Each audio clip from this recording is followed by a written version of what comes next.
Um, Welcome Dale Hulst from Michigan Net Zero Homes. He's going to talk to us today about how we can, how he's, the things that he's passionate about, and how we can create a zero energy home, if I interpret this correctly. He's a certified passive home consultant, and Dale's been an HVAC plant manager for many years and is a Green Home Institute associate. And I'm going to hand it over to him. So thanks for joining us, Dale. Glad to be here. Thanks for the invitation. I think this is cool that you have this green dialogue. I like the title too, just a chance to kind of talk and brainstorm about how to make the world a little greener, a little more sustainable. So yeah, appreciate the opportunity here. Um, John, I know you from Great Lakes Renewable Energy also, so another group I'm a part of, so and familiar with. Um, So let me see if I can share my screen here and bring a PowerPoint deck up here. Are you seeing that? Yes. And I'll put that in full screen. I will try to put it in full screen. Come on. There we go. So yeah, a little bit about Net Zero Homes. Rob Karcher was at an event that I helped with a bit with Great Lakes Renewable Energy and Green Home Institute and three other groups in Lansing, where we did some education for legislators last fall on what it means to build net zero buildings. So the next couple slides are going to be just a little bit about what that looks like, what the goal for net zero buildings is, some definitions of what that is. We'll spend just a little bit of time on that because I think it kind of helps get the wheels turning as to what we're talking about and what our goal is. And then talk a little bit about certifications, and then I'll kind of walk through the example that I'm working on with this business. So kind of the general goal is to have buildings that save energy, lower our bills, and drive economy-wide carbon emissions to zero. And they also have the benefit of increasing resilience in extreme weather events. So you have a mitigation factor with net zero buildings, and you have a adaptation factor with net zero buildings. And so the terms, and these are from some of the work we did for the Lansing presentation. You get a bunch of terms that all kind of mean the same thing. They're technically sometimes a little different, but they're kind of all aiming at the same general idea. And interestingly, a zero energy building, there was just a federal definition released last week. And it's basically saying that the building needs to be energy efficient and that it needs to be supplied with energy that's from renewable sources. It doesn't say on site. So the definition here, should I try to minimize this so you're not, maybe I'll do that, and then you can read it better. So the definition here says it has to be less than on-site renewable energy production. That wasn't the definition that the federal government adopted. They just said it had to be from renewable sources. So, and there's net zero energy, it's kind of the same thing. Net positive energy, if you're making more energy than the site uses. And then there's the idea of being carbon neutral. So all these things are kind of aiming at the same thing. I noted in the last point there that usually these mean net as in an annual basis. And often that means you're producing more energy than you're using in the summertime when the sun's out a lot more. And in the winter, you're producing less than you're using, but on an annual basis, you get there. So eventually, if we could get to the point where you were, 24/7, 365 net zero, that would be a more strict standard that would in effect be closer to off-grid. And I'll talk more about that in a minute, sort of the benefits of a grid or no grid. So some other terms that have to do with embodied carbon. We've been talking about operational carbon, the carbon to run the building. Embodied carbon is also a goal that I think um, net zero buildings should be shooting for. And that you get there by using materials, using natural materials that sequester carbon. Um, there's a great tool from a group in Canada, Builders for Climate Action, called Beam, and it's a spreadsheet tool that allows you to pick materials um, that store carbon versus having a lot of embodied energy and carbon in the production of them. So, for example, for insulation, substituting um, cellulose-based insulation for fiberglass gets you some carbon storage. Decarbonization is kind of another term that gets thrown around for the whole life cycle of the building. You've got your upfront or your embodied carbon, your operational, and then your end of life emissions as you decommission the building. Um, so to try to take carbon out of that whole life cycle um, becomes part of the goal. And one of the tools that can help with that, and I've been looking at these whenever I can find them, materials I've been selecting for this house. I'll ask for EPDs or find EPDs on people's websites. And they will often have a section in them that talks about how much energy went into their production and what their carbon footprint is. Often it'll be listed per kilogram of material or per unit area of material. Sometimes it'll be listed that way. And that's a way to kind of tell how carbon intensive a material was in its production. So what's Dale? a zero energy building? I guess to pause for just a second, any comments or questions so far, or shall I kind of just keep shooting through? I just want to encourage, if you don't understand a term, throwing around a lot of terms, feel free to raise your hand. We can pause and describe it further. Um, so thank you, Dale. Yep. I'll have to figure out how to get your pictures back on here. I'll just stop sharing when I'm done. Um, so what does a zero energy building need? It tends to need thicker walls than normal. The ones on my spec house are about 1.5 feet thick. And often triple or quad pane windows that are very well sealed or gasketed.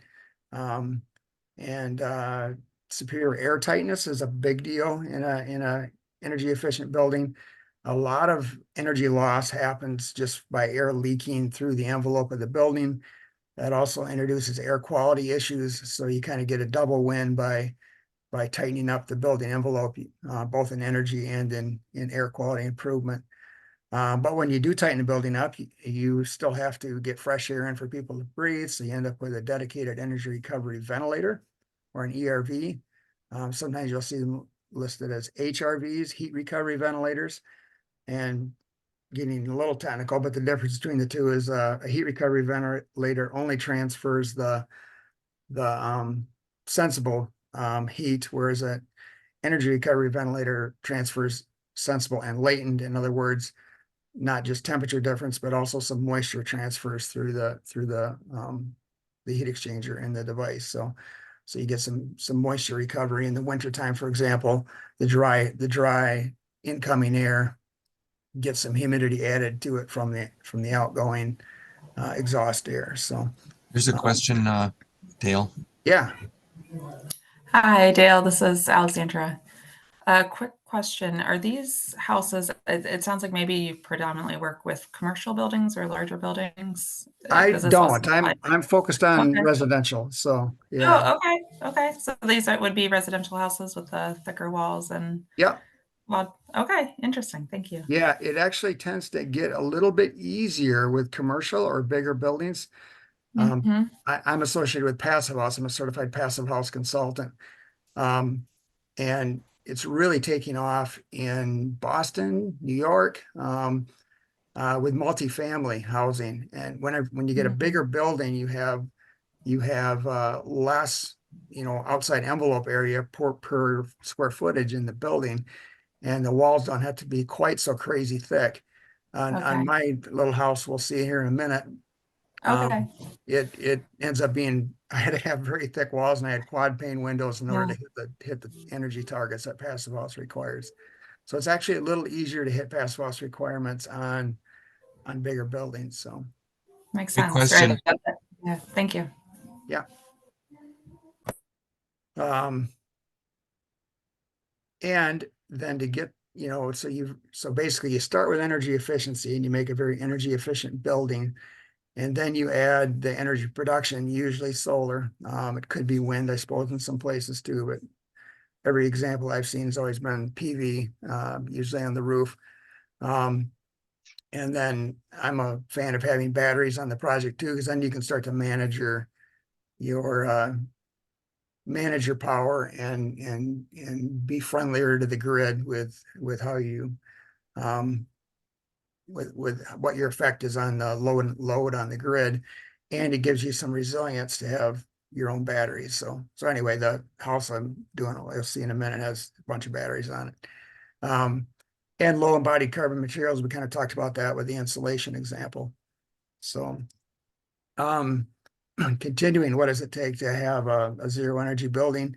Tends to mean heat pumps, tends to be an all electric building. So you get rid of any gas combustion for heating or anything else in the building. Heat pumps, of course, is you maybe heard, you have a COP, a coefficient of performance, and they tend to be in the neighborhood of a coefficient of performance of 3. In other words, 3 times the amount of heat gets moved into the building as the electricity going into the heat pump. As compared to even a high efficiency furnace would have a COP of less than 1. 98% are probably the best gas furnaces, whereas in effect, the heat pump would be 300% efficient. So heat pumps tend to be the way to go. Electric stoves, induction's nice for the stovetop. Energy Star appliances are required by Passive House. And Passive House actually includes Energy Star in its certification. So the house itself will be Energy Star certified. And electrical vehicle chargers, and I'm a big fan of bidirectional chargers. I think that's a way to again help serve the needs of the broader grid. If we can get to a point where we're allowing our houses and our vehicles to be virtual power plants on the grid, and that's a passion of mine, so I could talk a lot more about that. I'll just kind of leave it at that for the moment. Also looking for healthy materials, and that's kind of where Green Home Institute comes in. Passive House is all about efficiency and durability. Green Home Institute adds some additional health pieces that I think are valuable. International Future Living Institute does some of that same thing. And then water saving features. Passive House requires the house be EPA WaterSense certified. And that leads right into this list of certifications. Kind of as mentioned, PIAS, Passive House Institute US, includes the DOE Zero Energy Ready, Energy Star, WaterSense, and EPA Indoor Air Plus. So those certifications are kind of part of the FIAS certification, which is the one that I'm seeking. The design, I'm working on this first house, and the design has been certified. And then it'll be inspected as we build it, and there'll be a final inspection, there'll be blower door tests and all that.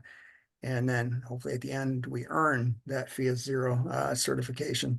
And one of the critical pieces of that is the air tightness. Other certifications that are out there are Green Star. That's Green Home Institute certification. And they add some health things, like I mentioned, also some place things in terms of having a neighborhood, and they get into some of those neighborhood issues. LEED has a zero energy home certification. ILFI is International Future Living Institute. And I listed some examples there, and this PowerPoint has links to those things. So if you want to dig deeper on this, you can click on them here afterwards, or I can click on them and when we want and look at more detail also. And then HERS is a common required, I think, for new construction, that you need to get a HERS score, and usually a pretty decent house will be a HERS score of maybe 50 or less, 100 being kind of an average home. And a zero energy home will have a HERS score of 0 or less. So I'm hoping my HERS score will be somewhere in the neighborhood of like -50, because I'm actually making more power than the house needs so that I can run EVs with it. So um, which kind of leads to here's the modest net zero house that like I mentioned, we have design certification on it, and I just submitted for a building permit on Monday. I'm supposed to hear next Tuesday is the day they're supposed to work on it. So I'm guessing there'll be a little back and forth because I've got a bunch of innovative new features in it, especially in the foundation. So a little bit about what I'm trying to do with Michigan Net Zero Homes, in addition to building kind of cutting edge, comprehensively green houses. I'm hoping to have an influence on the West Michigan construction industry. One of my, I don't know how you'd say this, one of the things I can be a little bit of a pet peeve is sometimes we have these slogans, we're going to be net zero by whatever date, pick a date. And you need to kind of break that up, in my opinion. You need to think about how we actually get, what's the roadmap to get there. And I think one of the first things we got to do is start building all the new stuff net zero. And if we could have all the new stuff being built net zero by 2030, then maybe the power grid's net zero by 2035, and maybe commercial stuff is converted to net zero by 2045, and we finally have all the houses retrofitted to net zero by 2050. Then we've had our net zero by 2050. So anyway, I'm hoping to be kind of a catalyst to that here in West Michigan and beyond. So just a brief slide on kind of values that I'm aiming for with the business. And FIAS really helps with the first one, quality. We did a hydrothermal analysis of the wood footing system that I've got in the house. And they didn't like it at first, so I ended up changing the design a bit, but they're very careful about making sure you never have a dew point in your thick wall assembly where you're going to get moisture in there that could lead to rotting over time. So lagom is a Swedish word for kind of just the right amount, not too little, not too much, like in the graphic there. So I'm not trying to build luxury homes. I'm trying to build really good homes, and they're ended up being more expensive than I'd hoped. But not trying to build a luxury home. Trying to be very innovative, trying to be right on the cutting edge with the latest stuff that I can get my hands on, and obviously sustainability. So here's kind of the recipe. I've got double stud walls with dense packed cellulose in them. And I'm actually using a new product from a company called Timber HP that uses, instead of newspapers to make the cellulose, they use wood scraps from sawmills in Maine. It's a Maine-based company. And they used to have a lot of paper factories in Maine, and that's all gone away. And so there's a lot of wood residue at the sawmills available, and they can grind that up and make a loose fill insulation that can be dense packed. They also are making a bat product and a board product. So interesting little company, Timber HP. The roof will be similar, but thicker, getting us to R90. The floor, I'm under the floor. Often people will put foam. I'm trying to build this house concrete free and wood free. I'm sorry, not wood free, foam free, because both concrete and styrofoam have a high embodied carbon content. And so for the sub-slab insulation, instead of using styrofoam, I'm using what's called glavel. It's a foamed glass aggregate that's made from recycled glass, ground up into a powder, mixed with a baking soda or something like that. And it goes through an oven and foams up from like a 1/2 inch thick on this belt to about 2 inches thick, and then fractures off into these, 1.5 to 2.5 inch, little pumice stone looking type things that are lightweight, insulative, and good for bearing. So they're also used in infrastructure projects, roads, and that kind of thing. So I'm going to use that as my sub slab insulation, 19 inches of it. Gets me to like R36. And then very good air barrier system.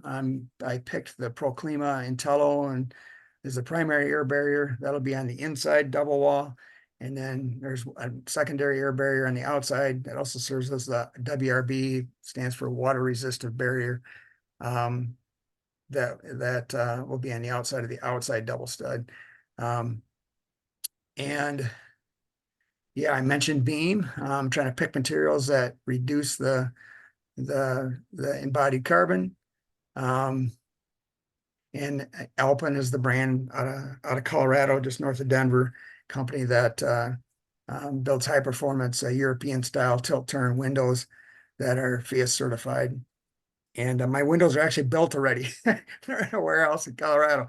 So they were faster than I've been at getting all my certifications in line.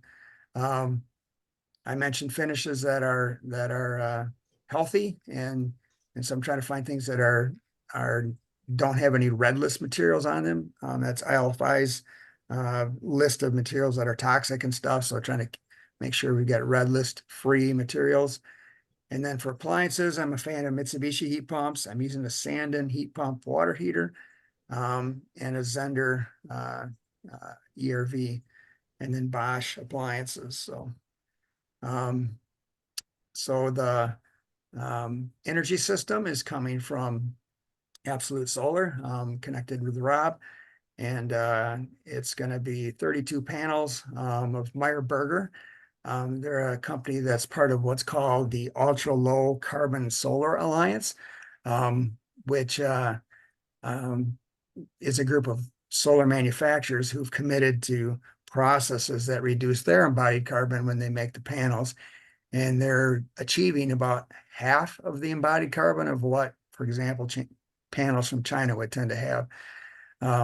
So it's I think, an important direction to be pushing in. Another brand that I think is doing quite well with that too is Q Cells. Hanwha Q Cells. They just built a big plant down in Georgia. So anyway, I've got 32 panels on the roof, and interestingly, when I do the math on the numbers, EVs at 11 kilowatt hours a day, which is about 33 miles. Two of them takes 57% of that energy. So it takes a lot of energy to roll cars down the road, especially when you got, in comparison to a very efficient house. I'm putting 40 kilowatt hours of battery on the house, which gives you that grid down resilience as well as future virtual power plant capability if we can talk consumers into offering that to us in the public. I also want to, Enphase is the brand on the microinverters and on the batteries, and they're coming out with a bidirectional charger, which will allow for now vehicle to home electrical supply, and then also in the future, like I mentioned, if consumers' energy gets on board, could be used for virtual power plant capability. Span is a company that makes smart electrical panels, so you can monitor all your circuit use, and I want to provide those for this home. There'll be actually one in the house and one in the garage where the chargers are.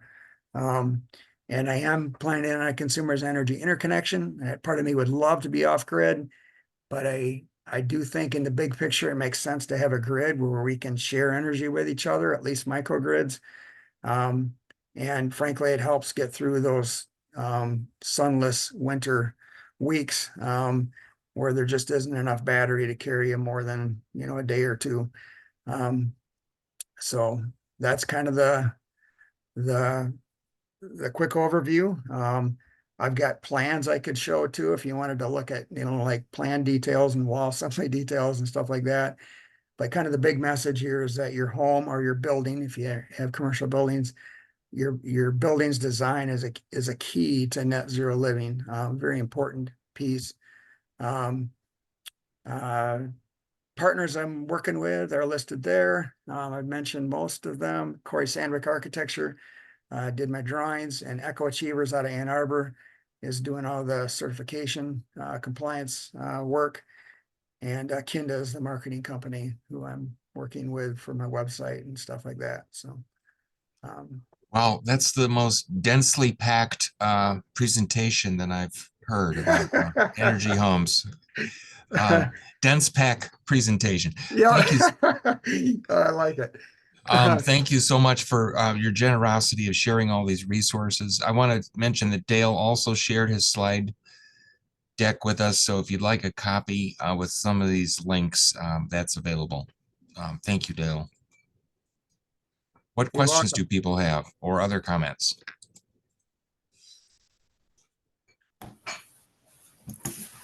It's me again. I'll just jump in super fast. I do need to drop at the half-hour mark here.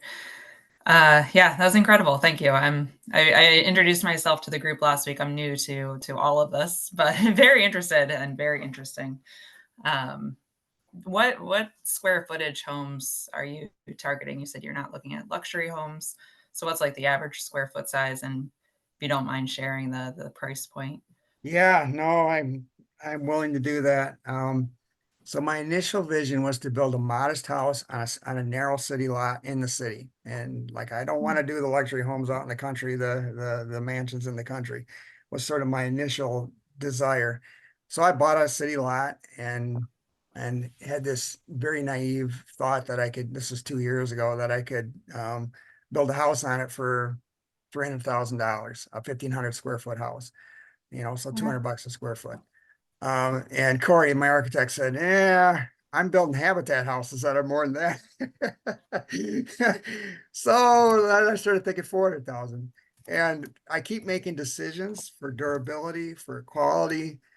So for example, I got standing seam metal roof on it. The lot's a little tricky, so I ended up hiring a landscape architect and doing some hardscaping. And I'm up to about $750,000 at this point. So about $500 a square foot. That'd be for everything, for the architecture, for the lot and the whole business. But it looks to me like I'm going to need about $750,000 to make a little bit of money. So I don't know that I could even get that for it because it's in a $300,000 house neighborhood. So I don't know that I have a viable business model yet. So just With a being prototype. totally transparent. So I talked to the real estate friend of mine who found me this lot. And it's like when we bought it near the medical mile downtown. So sort of my ideal customers, some professionals that work on the medical mile, want to live green, want to walk to work, um, or bicycle to work. That's kind of my ideal customer who could maybe afford this house, but they're going to tend to want to be out in the country, just a little 5 miles further where they can be on a bigger lot and such. So do I cave and do that, or do I figure out how to do it cheaper? I don't know yet. I got to kind of get at least partway through this first build, which I'm hoping to start here in 2-3 weeks. So Okay. Very cool. Thank you. Sam? Yeah, I've got a hopefully easy to answer question here. Dale, maybe you're familiar with these 3D printed homes. I'm just learning about them, but they're concrete, right? So that's concrete's a material that has carbon emissions as you make the stuff. So, but the claim is that I'm hearing is because of all the other energy efficiencies, it kind of mitigates the fact that concrete is a product that emits emissions. Do you have any thoughts on that, or being close to all this stuff? Maybe you know more about it than I do. yeah, I'm intrigued by some of those new ideas. Another one that I'm intrigued by is straw bale construction, for example. It's a totally different kind of direction than the 3D printed concrete. Both of those I guess what's similar about those technologies in my mind is they're both a little bit far enough out there that I've got background in manufacturing. So there's a part of me as I'm doing this, I'm trying to make it repeatable. And the straw bale doesn't feel that way. 3D printed houses could be that way. I'm just kind of rambling here now, but I guess concrete has potential. There's people working on it. I think U of M's working on a project to make low carbon concrete. There's a couple companies that are starting to announce products. There's one in Quebec called Carbacrete, that's making blocks, that are zero carbon. So that there's people working on the recipe for carbon who are on the recipe for concrete that are working on getting the carbon out of it. So maybe 3D printed with concrete ends up making sense at some point. I had a little building business 30 some years ago before I started in HVAC, and somehow like running electrical through that, and I don't know, just there's a part of me that just doesn't like the feel of a solid concrete wall. So it's more of a, I don't know what it is, a craftsman kind of reaction I have to that. Like, it just feels like it'd be hard to work with. But I think the other one I look at is the people doing the pre-built stuff. So either panelized houses or modular sections of houses that get built in a factory and then assembled on site. That has some interest to me too. I actually looked at a company at one point that's doing that kind of work. So I think there's definitely some of these new technologies are going to take off. I'm not sure which ones. For where I'm at and what I'm trying to do, I wanted to do something that was a little closer to normal. So I'm building 2 walls, a double stud wall instead of one, but it's all, normal, nailing studs together kind of construction.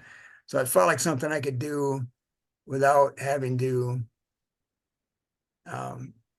do something very niche like that. So anyway, that's the decision I made. I'm not opposed to it. Someone can make it work, great. It just wasn't the direction I chose to go. So Great. John? Oh, sorry.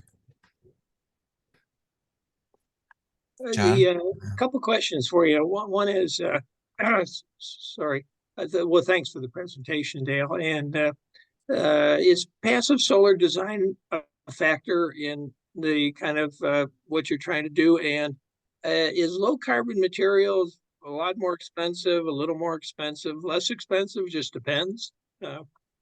yeah, both good questions. Actually, passive solar design is one of the passive house principles, and it just hits me. It's not in my presentation, so I kind of, that was a little bit of a miss on my part. So yeah, the passive house encourages you to have quite a bit of south-facing glass that has an overhang over it that shades it in the summer. But then as the angle of the sun comes down in the winter, you come through and get some free heating for that. And the energy modeling software that I use, that Passive House uses, happens to be called Woofy. It's a software, it's an German acronym. A German company makes the software. And Woofy accounts for that solar gain through your windows. So you end up picking, windows will have a solar heat gain coefficient, and you tend to pick windows on the south side that have a higher solar heat gain coefficient, and on the east and west side that have lower, so that you tend to keep the heat out in the when you don't want it in the mornings and evenings coming through the east and west side. So yeah, passive design is a part of the design process with Passive House, that passive solar. And then on embodied carbon materials, it kind of depends. Insulation, substituting cellulose for fiberglass is a very small, if any, price premium. And you get an immediate that's the biggest carbon sink I've got in the house, is the insulation, because I've got 16.5 inches of it in the wall. So that's a big, it's like I added it up. It was like 10 tons of cellulose I've got in this house. So that's a lot of carbon storage. The beam calculator doesn't give you much credit for the wood. Their logic is that even though the wood is literally storing some carbon, by cutting trees down, there's a whole bunch of slash that gets left in the forest. They're basically saying the carbon would have been stored just fine by the forest, and we cut it down, so you can't really take full credit for that. So I'm getting off track there a little bit with the wood studs, but on carbon storage, it's not always intuitive what's storing carbon and what's not. So there's people really pushing wood construction, like even on semi-high rise buildings, cross-laminated timber, and you'll hear about, and if that's done right with really well sustainably managed forest, that can be good, but it can be, and I like Beam's approach, where they basically are trying to be honest about it, saying that carbon would have stored just fine in the forest without us cutting it down and put it in a building. So, other materials that are low carbon. So I looked at bamboo, and I've got bamboo in my presentation yet. At the end of the day, bamboo is way more expensive than what I can buy like an LP Smart Side for. Canadian company that has basically an OSB oriented strand board siding. So in that case, the best carbon storing material was way more expensive. For the roof, I ended up going with steel, which is also a high carbon product, but it's also way more durable. And what drove that decision is, if I'm going to put a bunch of big solar array up there, I don't want to put tar shingles under it that have to be removed, replaced in 25 years, when the array will last at least 30. So, anyway, in that case, I probably picked a slightly more carbon intensive product, although you could argue the tar shingles are pretty carbon intensive too, and you got to replace them more often. So, the gravel under the floor is not that much more than what I would have paid for polystyrene. So I'd say it depends on the material. Sometimes. We've got a couple of comments in the chat, and Kim has the first one. Go ahead, Kim. Hi, I just wonder, how does wool insulation compare to the cellulose? Or did you look at that at all? I did a little bit. It's in that Beam calculator. So I saw it there as an option. And the company I'm working with actually on the membranes is 475 high performance building supply out of New York. They also represent Havelock. It's expensive, so it's more expensive than cellulose. I think its carbon storage is similar. So I didn't seriously consider it, just because I'm trying to keep a very expensive house, the price a little bit reasonable, but so I think it's cool. It's a cool product, but I didn't seriously look into it. Okay. I was just going to mention too, when you were talking about wood frame buildings, I believe the STEM building they built on campus over there across from Wells Hall, I believe that's a wood frame building. There's a big push for that around the country right now. One of the most famous ones, I just watched a documentary on it, was Seattle Airport just did a new edition, and they did it all in wood framing. And yeah, the documentary kind of went through, is this really saving carbon or not? And they kind of got into it really comes down to what are the sourcing practices for the wood that's going into it. So there's people pushing hard on the idea that building with wood is better than building with steel. I'm not convinced that's really the answer, because I think if we were to just convert all to wood, we'd like chop all our forests down. So, and to me, we'd be better off figuring out how to build the steel low carbon, make the steel low carbon. And there's people working on that. There's a channel I watch. I'll just throw out. Just Have a Think is a YouTube channel out of the UK, and he reviews new technologies. And one of the things he's reviewed is a new steel making process that uses hydrogen in the process instead of what is it, coke, when they add the carbon to the coal. So anyway, there's people working on different ways of making steel. I tend to think that's the long-term answer. Does it make sense to build more buildings, or some more buildings now with wood? Maybe. So yeah, I don't know if that helps, but I'm sharing my opinions, which are just from different things I've seen. So You've got another fan of Just Have a Think. Ryan mentions in the oh chat. yeah. Yeah, And Casey also shared a link about low carbon concrete. Thanks, Casey.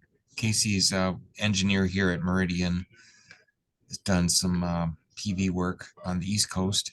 And Roberta's got a question. Good morning. Thanks for your presentation, Dale. Incredibly overwhelming. I have two questions. One has to do with the long-term, the ease of maintenance. So if something needs repair 20 years from now or 50 years from now, whether it will, how easy or difficult will it be to access different things like wiring in the walls, or, I don't know, something, there's a roof leak, I don't know, things like Yeah. that. That's one of my questions. The other has to do with how you convince an electric company to let you put up so many solar panels. Yeah. They don't like that. Both good questions. So I'm going to share my screen here a minute again, if I can. Where did that share go? Here we go.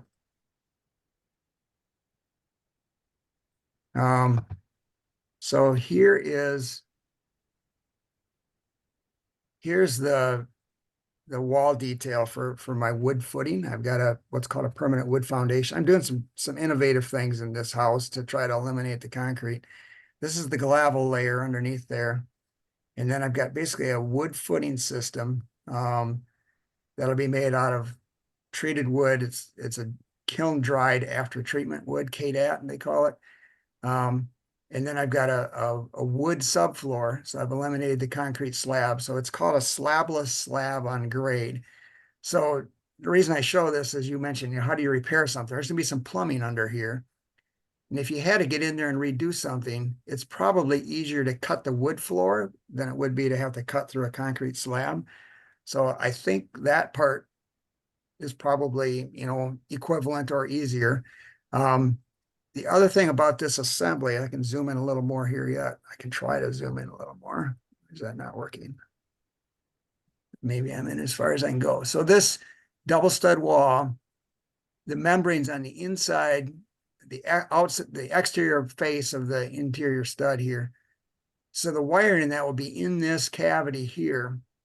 And the reason for that is you're trying to protect that membrane, so you never have anybody poke holes through it if they're rewiring something down the road, putting in a new outlet or whatever for maintenance 20 years down the road or whatever. So you're trying to protect that membrane. Initially, I was going to not even have any insulation in this inside stud. It was going to be a service cavity, and turned out my house is long and skinny. So ideally, a passive house would be square. 2 stories would be a cube, because you minimize your wall area. I ended up with a narrow shotgun house. So I ended up needing more insulation than I first thought I would need. So I ended up filling this service cavity with cellulose also. But that should be as serviceable as as a regular house would be. Again, I put the standing seam metal roof on so that you didn't have to worry about changing shingles under the solar. I did go with a very simple mini split heat pump for the job. This would have been a candidate to maybe put underfloor. I've got a layer of pea gravel under here that's partly for humidity management. But it would have been a nice place to put underfloor, hot water underfloor. But my bias is it's whenever you add water to a house for heating and cooling, you've added another layer of complexity and maintenance. To me, it's very simple to have a simple air source heat pump. So that was something I did for maintenance sake. And I guess the other comment I'll make is FIAS requires me, actually Green Home Institute requires me to put an owner's manual together that has all the servicing requirements. And one of the things that will require regular servicing is changing filters in the ERV. That'll probably have to get done every 3-4 months. And that's up in that conditioned attic. There'll be a ladder access to it from the second floor. And that'd be the most routine maintenance piece. I also went with Passive House discourages strongly having any vents going to the outside. So over the stove, I've got a 600 CFM recirculating hood, and that has carbon filters in it that'll need to get replaced, regularly, I would guess, depending on how much greasy cooking you do. But I've tried to design it in a way that minimizes maintenance. It's going to be more complex. There's going to be an app for the solar, an app, the same app for the batteries. There's going to be an app for the smart electrical panels. There'll be probably an app for all the Bosch appliances. So there's going to be more of that kind of complexity than maybe a typical home would have. But some of that can kind of be kind of fun. You can, sometimes people talk about gamifying some of that kind of thing. I don't know if that helps or not, but Yeah, that does. And no basement, am I correct? correct. Yep. Okay. Yep. And It's easier to eliminate thermal bridging when you don't have a basement. So that was part of why I did that. and the electric company? Oh, yes. So Absolute Solar has warned me that we might not be able to put that full array up right away, or we might be able to not hook it all up until we've got several months of utility bills in from somebody who owns EVs. And that really, really irritates me. Yes. It like makes me fighting mad, actually. Because this is the time to do it. It's never going to be cheaper or easier to do this than on a new build. And I'm being discouraged from doing what I think the right thing to do is by the power company, if I understand it right. Now, I haven't actually had a conversation with them. I've tried to. I tried to reach out to, I can't remember the acronym, something GNL or something like that.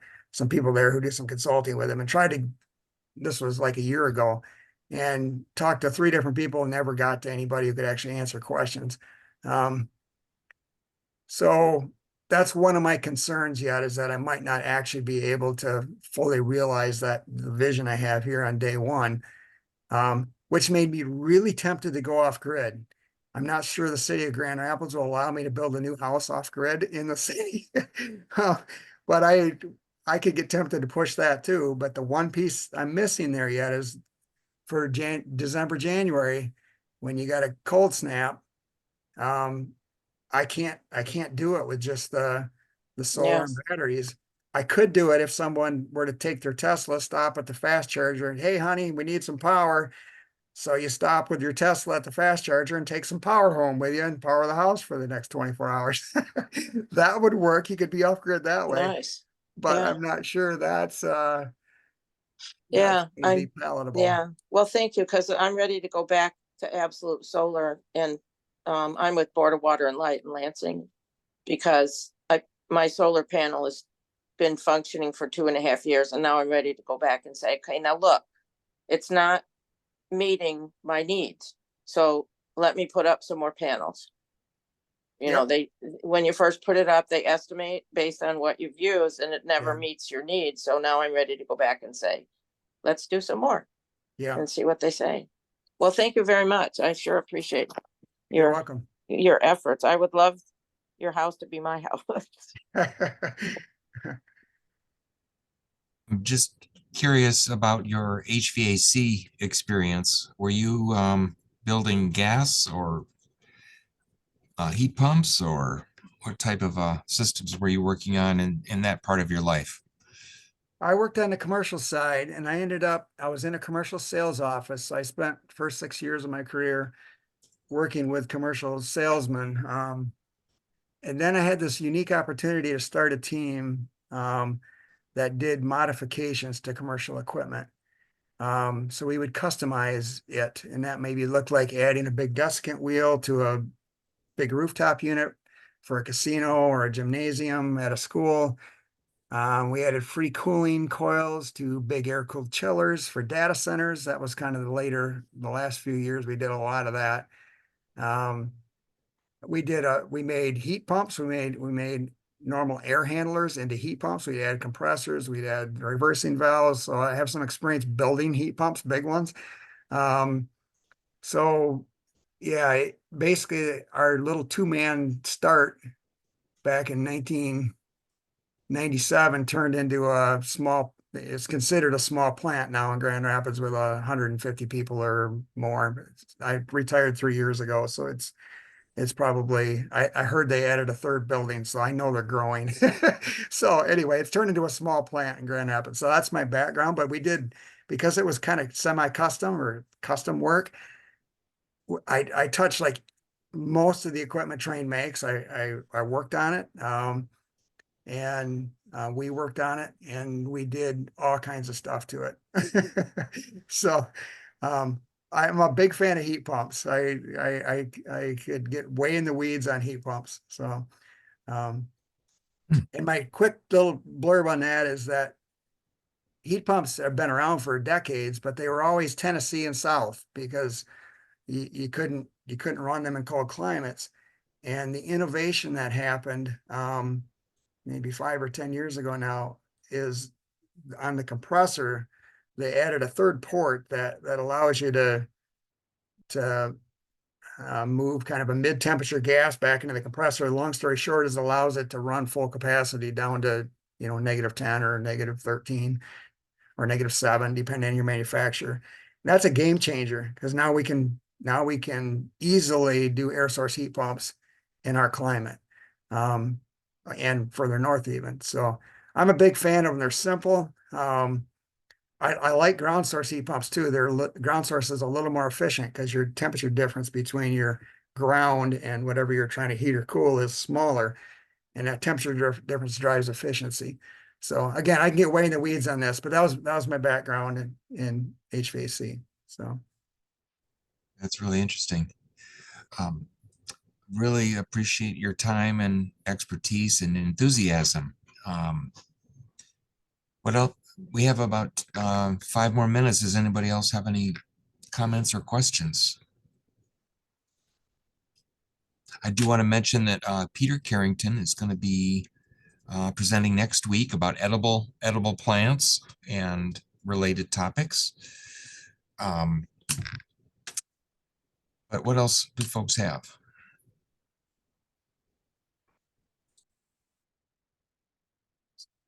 Any other parting comments, Dale, that you want to share with us? I'll make a quick plug for vehicle to grid. I've talked about it a little bit. There are a couple of this gets into the advocacy hat I sometimes wear. There's a couple bills right now in the House, the Michigan House, that I think are stalled. No actions being done on them regarding virtual power plants.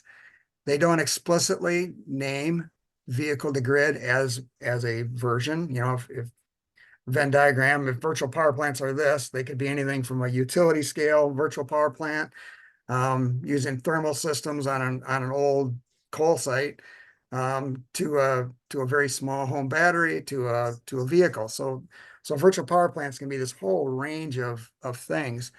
And the bill specifically right now doesn't address vehicle to grid. And I think it should. I think if you just do some quick math on it, like 200,000 EVs, it depends which number you're looking at, can be close to equaling the Ludington pump storage facility in terms of power output. In terms of storage capacity, I think it's more like 700,000, because the Ludington pump storage facility holds a lot of power. But I guess I mentioned that just because we're going to have 1 million EVs on the road soon. And that's a lot of potential to store energy, help our grid out.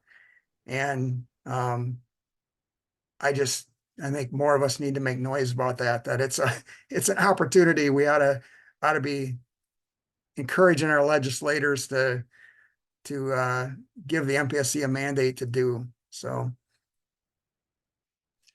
Thank you. Kim?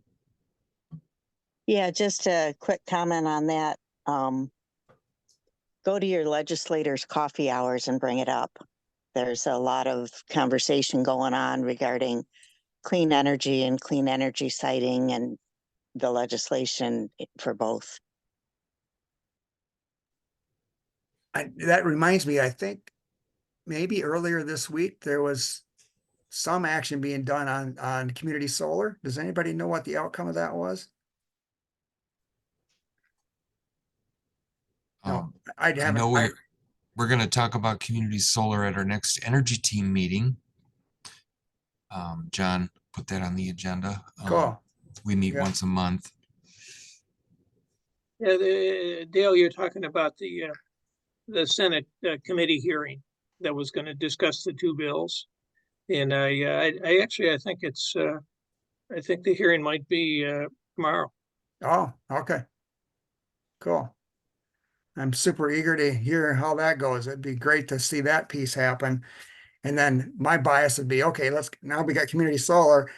Now let's put a virtual power plant right there in the community solar project. And now you're starting to get something that is resilient and makes sense to me. So, yeah. This is Kim again. The other thing I think is really important to include is end of life for the solar panels and recycling. Is you've got to, that's a industry that could come to Michigan, both solar recycling and wind turbine recycling. There's a company with an office, I believe it's in Wixom, and I'm not sure how to pronounce the name. It's kind of Veolia or something like that. But they have a wind turbine recycling plant that I believe is in Missouri at this point. But that's a real important component for, all this solar panels, the wind turbines. There's got to be, you can't just trash them all. There's got to be something you can do with them. And the turbine recycling, if I read everything correctly, they're grinding it up and actually using it to make concrete. Or no, not concrete. They were using it to make fuel. I can put the link in the chat if you'd like. It's a stupid Facebook post, but if you go to the company website, you can read more about it. Well, thanks again, Dale. Remember, remind you that Dale shared his presentation. If you'd like a copy of it with the links, it's quite a great resource, Dale. Thank you for your generosity of your time and your just all this research that you've compiled, and hope you'll come back and give us an update on how your projects are going, and excited about your next one. Thank you. Yeah. The one I shared is actually the PowerPoint. I could make it into a PDF if that's easier for anybody. Everybody good with PowerPoint? I'd be happy to share a PDF or the PowerPoint, whatever. Yeah. If I'll you want PDF it and send it to you that way too. And you got the option. So that good. sounds great. Thanks everybody. And I hope to see you all next week. Thank you. Thanks, Leroy. Bye. Bye. Thank you. Sam?